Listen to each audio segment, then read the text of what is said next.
Hi everyone, Andy Miller here from Calvary Church in Claremorris. What's Christmas all about? Is it all about the tree and the lights and the tinsel and the presents and the food and the partying? Well, that's not where it started, and that's not where it needs to end either.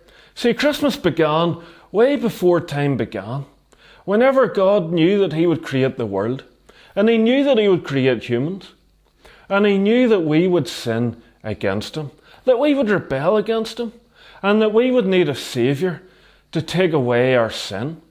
And even before God made the world, He planned to send His Son Jesus to take away our sin.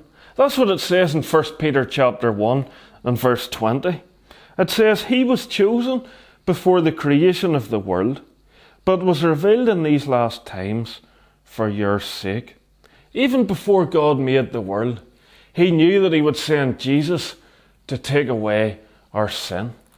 And so in a small town called Nazareth, that barely anybody had even heard of, to a young lady called Mary, who was engaged to be married to Joseph, who even less people had heard of, God sent the angel Gabriel with a message to tell her that God's great salvation plan was about to be put into action. And so in Luke chapter 1 and verse 30, the angel said to her, Do not be afraid, Mary, you have found favour with God. You will be with child and give birth to a son, and you will give him the name Jesus. He will be great and will be called the Son of the Most High. The angel Gabriel said to Mary that she would have a son and give him the name Jesus. Jesus means the Lord saves. And this name tells us about what Jesus would do, that He would be the Saviour of the world, that He would come to take the punishment for sin and to take away the sin of the world. And then it says that He would be called the Son of the Most High. He would be called the Son of God. That tells us who He would be. Yes, He would be born from Mary. He would be a man.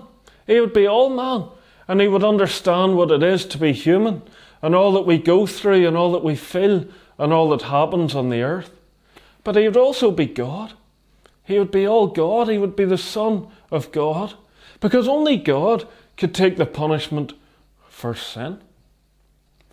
And so this year, Christmas is going to be a bit different. We're not going to be able to do all the things that we usually do at Christmas.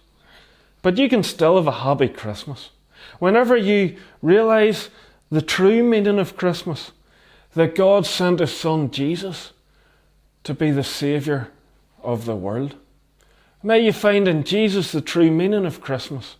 May you truly have a happy Christmas when you find Him to be your personal Saviour. Thanks for listening. Join us again next week to find another name that was given to Jesus.